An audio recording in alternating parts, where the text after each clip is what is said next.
Hi, I'm Emmanuel Xavier, and you're watching Out at the Center. Let's do it. Let's do it. Take your time. Let's do it. Come on, baby. Let's do it. Let's do it. Let's do it. Do it right. Come on, baby. Let's do it. Let's do it.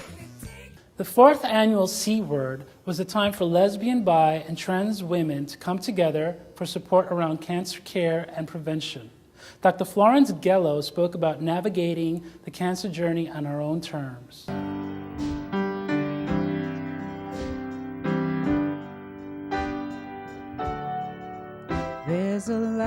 So this is our fourth annual C Word, to build community among us and take the cancer experience out of the medical and out of the difficult and bring people together in a more sort of upbeat setting. But now I'm going to go ahead and introduce our keynote speaker, Dr. Florence Gello, who has a private practice in which she specializes in grief, loss, and chronic illness.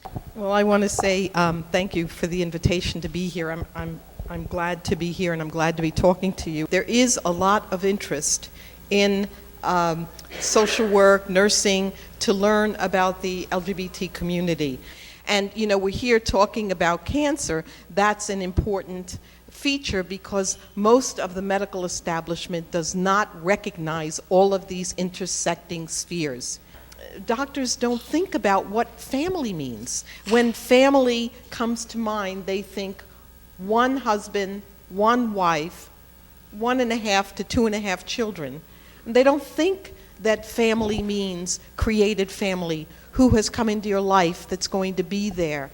But because they haven't thought of that, it also means that if you have a serious illness, or when we have a serious illness, and you're in the hospital, you're dealing with the institutional prejudices that exist that means your partner can't be there with you, especially if a family member is contesting their right to be there.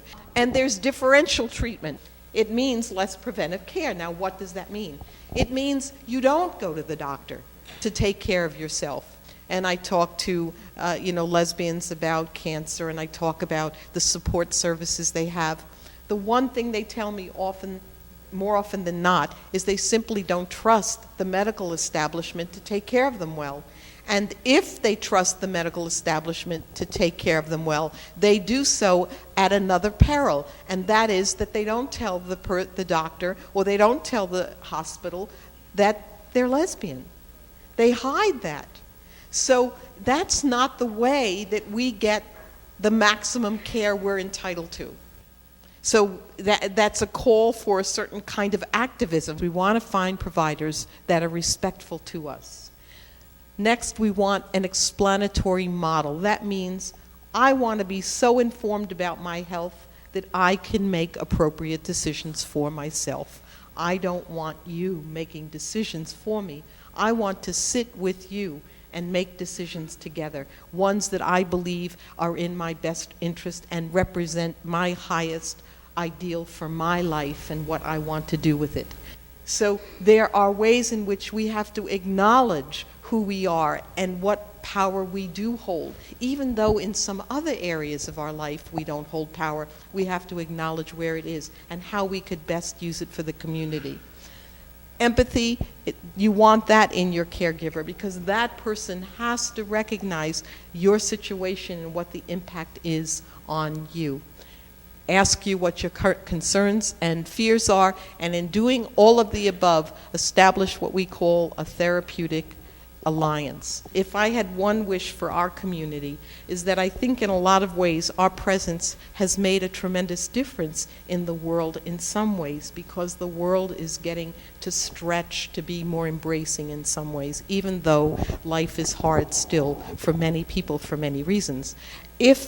If we advance in this culture to be more embracing of difference, then it means that every one of us is going to have to fight for a difference that is not our own. we're going to have to join other communities to gather together to do this work, because there's a story: if you kill one person, it's like killing all of us. If you save one person, it's like saving all of us.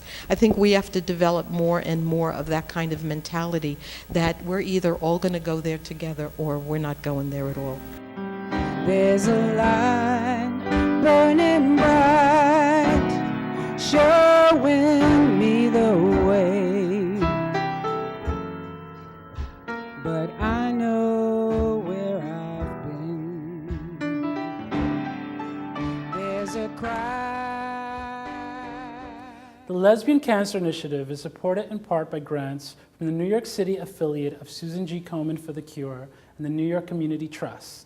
To learn more, go to www.gaycenter.org/LCI. I'm Emmanuel Xavier. Thanks for watching.